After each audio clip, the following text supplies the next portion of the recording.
only by creating the 13. The original Prima Transformers, one of the 13 Prime. Hi, this is Simon Candish and welcome to another marvellous video. Today we'll be talking about the legendary Prima from the tribe of the Primes. The Transformers franchises often mention Primes as superior beings of the Cybertronian race. Although initially there was no explanation about Primes, Marvel's continuity introduced them as legendary powerful beings. Since then, there have been several different iterations regarding the origin of Primes and the number of Primes.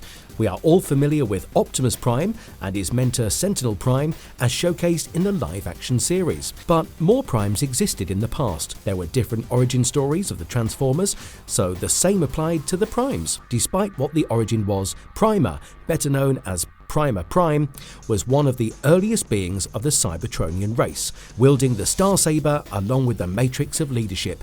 Prima was one of the strongest of them all. So without further delay, let us begin exploring the origins of Prima Prime. Before we go on to our explanation, we have a very small request. If you like our content, please support us by subscribing to our channel. This is a small click for you, but for us it means a lot. Thank you, and let's begin.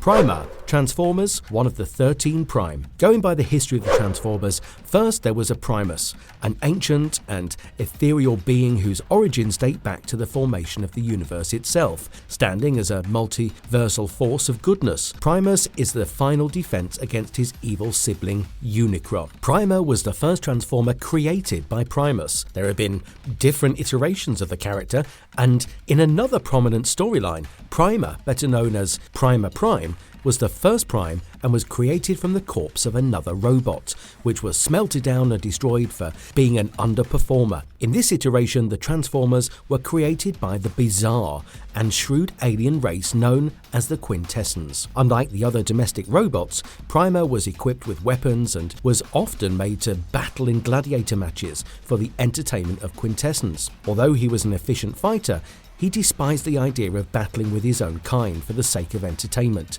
and so one day while fighting against Sentinel Major, he revolted and attacked the Quintessence. However, the effort was unsuccessful, and he was soon blasted and destroyed.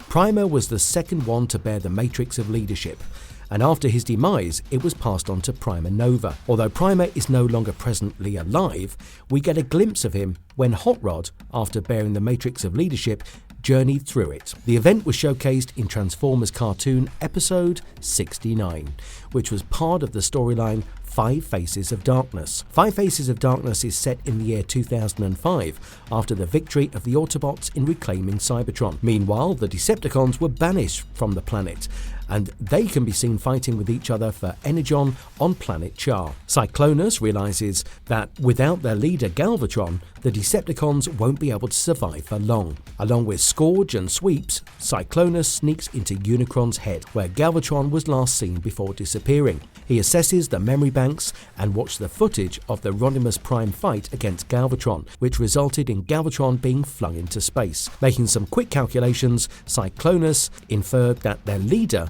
must be on the planet known as Thrall. Meanwhile, during the Galactic Olympics, a Skuxoid ship launched an attack and captured Spike, Cup and Ultra Magnus and Artsy and Springer in pursuit. Rodimus believed that the attack at the Olympics was an attack of the Decepticons, following which he arrived on Char along with Grimlock to get answers. Their cover was soon blown off and the Decepticons attacked them relentlessly. The Decepticon attack brutally wounded Rodimus, but fortunately Artsy and Springer arrived in the Skuxoid ship that had pursued and later sabotaged. They carried Rodimus on board, but his life force was seemingly vanishing. However, this was not his death, as he soon went into a trance mode where he encountered Optimus and various other visuals. This was the first we got to see of Rodimus in such a state, and it was later deduced that Rodimus was on the thin line of losing his life force, during which his conscious travelled through the Matrix of Leadership. Meanwhile, it was revealed that the force behind the attack during the Galactic Olympics was the Quintessence, and they were about to kill Spike, Cup, and Ultra Magnus by dropping them into a pool manifested by the vicious Sharkticons. Just before they could be executed, Rodimus and his team arrived and rescued them. The Quintessence, in an attempt to destroy the Matrix of Leadership along with the rest, detonated their planet and destroyed everything. However, it did not work according to their plans, as Rodimus, along with the rest, managed to escape. When the Quintessence learned about their survival, they decided to extend their alliance with the Decepticons to take down the Autobots and the Matrix of Leadership. While the Quintessence left for the Char, the Autobots can be seen stranded on a planet named Goo, whose sticky surface did not let them leave the planet. Soon the Decepticons attacked them, but they were interrupted by Galvatron's arrival, who seemed rather displeased by their decision to align themselves with the Quintessence. Realizing that Galvatron needed to be dealt with differently, the Quintessence offered him the Decepticon Matrix of Leadership. However, when he attacked the Autobots, the Junkians managed to melt the goo and help the Autobots escape from the planet. Rodimus seemed to be drowned in a pool of questions as to who the Quintessence were and why they were attacking them. Believing that the Matrix held all his answers, Rodimus wished to learn from it, but he never knew how. In reference to what had happened to Rodimus right after he had left the planet Char, severely wounded, Springer sarcastically commented that Rodimus might get answers from the Matrix if he came close to death. However, Rodimus considered this as an idea and short-circuited himself to unconsciousness. Rodimus once again entered the Matrix in a transform where the spirit of the ancient Transformers greeted him. Rodimus was shown the face of their creators, the Quintessence. The Quintessence on Cybertron produced two signature types of robot, one for the military purpose and one for domestic use. Eventually, they enhanced these beings by installing intelligence with which they could create themselves. However, the ways of the Quintessence were very harsh. We get to see a robot being wrecked and thrown into a pit, from which emerged another new robot. This new robot was none other than Prima Prime. Prima Prime could be seen wielding the Star Saber sword, with which he was made to fight in gladiator matches for the sole entertainment of the Quintessence. Prima found these combat matches pointless, and so he attacked the Quintessence, only to get blasted and destroyed. However, his attack sowed the seeds of revolt on Cybertron, and soon a widespread rebel toppled the kingdom of the Quintessence and made them flee from the planet Cybertron.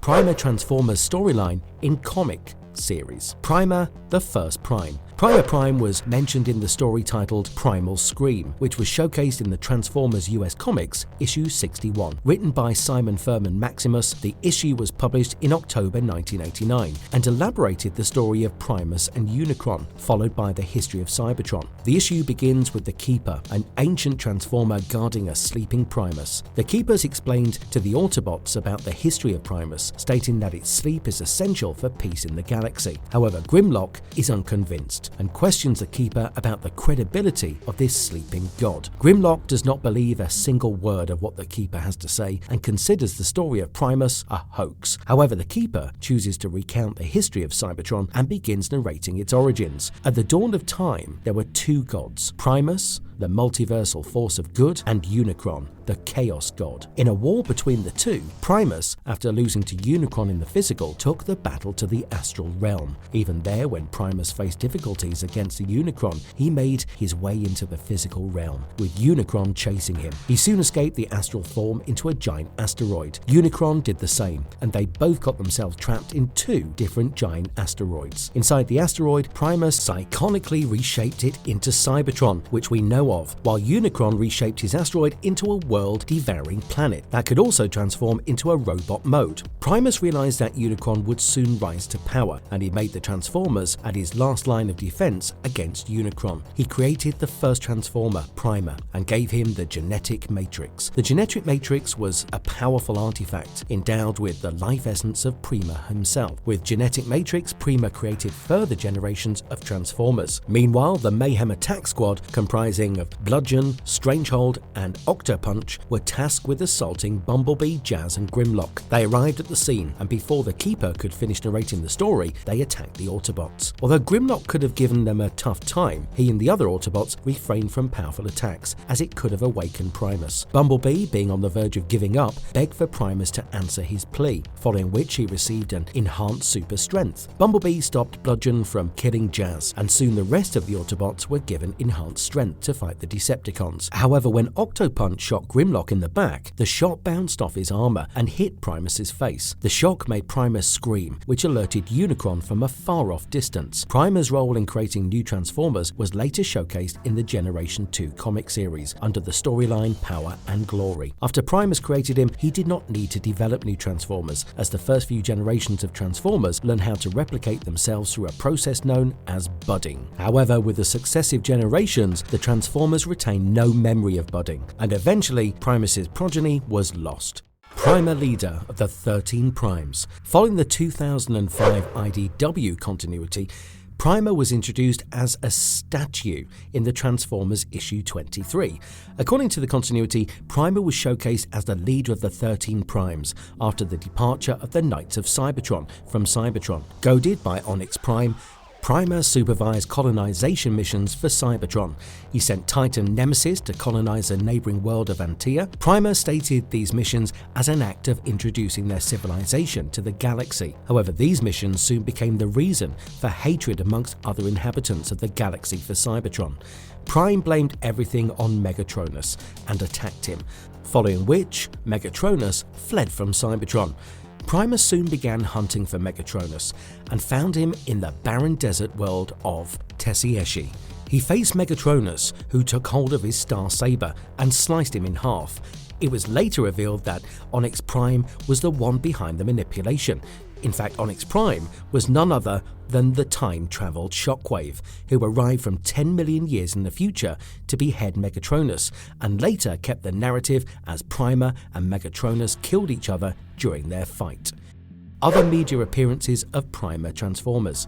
Transformers Revenge of the Fallen. As stated in 2009's Transformers Revenge of the Fallen, 19,000 years ago, Prima, along with the 6 Primes, had arrived on Earth to harvest the Earth's sun. However, when primitive humans protested, the Primes left them to maintain the sanctity of life and creation. However, one of them, known as the Fallen, sought to activate the Star Harvester and use their sun. He believed that humans were tiny disposable creatures, but the other Primes deferred. As Fallen tried activating the Star Harvester, a war was waged between the Primes and Fallen.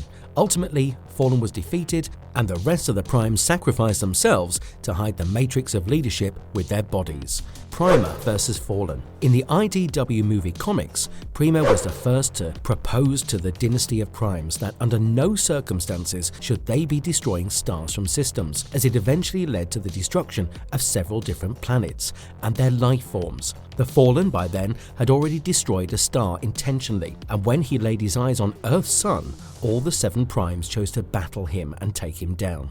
However, it was not that easy, as Fallen defeated all of the Primes one by one, and only Prima was left. Instead of fighting Fallen, Prima made Fallen chase himself repeatedly until the overuse of the space bridges weakened the latter. This helped Prima gather the bodies of his fellow Primes and use their remaining power to banish Fallen to his sarcophagus. He then created a tomb with the bodies of the Primes and sealed it with his own spark. Marvelous verdict. When Sentinel Prime was introduced to the live action, it made all our jaws drop, and we can only imagine the impact of having the other Primes in live action films. So finally, we have come to the end of our video, and we hope you've liked our content. Please let us know which version of Prima Prime's story was more appealing in the comments section. Thank you, have a good one.